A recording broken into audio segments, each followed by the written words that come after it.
do something. And was it right away you saw that? Yes, 100%. We had him in camp, and he was probably the best athlete we had in our whole camp.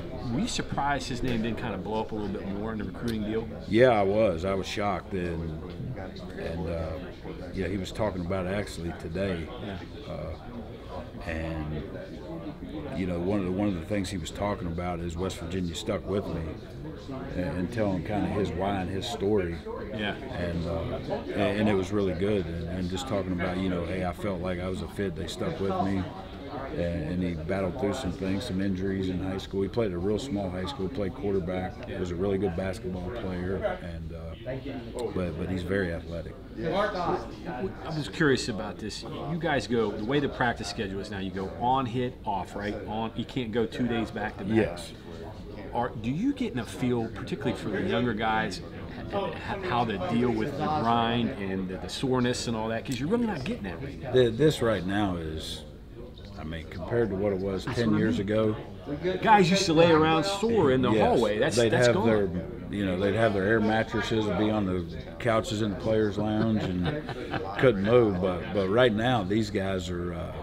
The thing I like about these kids, and what changed the whole game, was the summers.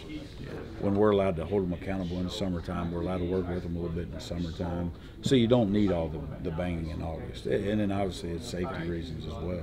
Does it hurt the tackling though? The fact that you're not tackling? Not really, because if you really break down and go to every camp throughout the country, I guarantee it, people aren't tackling every day, even when you could.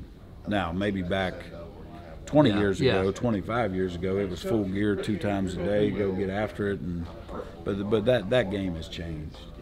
But there are unknowns in October, particularly mental, because the mental fatigue's not there like it was when you could really push and grind it. So you're not going to know that until. Yeah, and that's what's hard with young guys and new guys. Well, when they make that jump from a junior college or from a high school, and I just talked to Hunter about that. It's getting them over that 4-month mental and physical aspect of the game, and when you're playing fast pace and in our league, 90 snaps a week.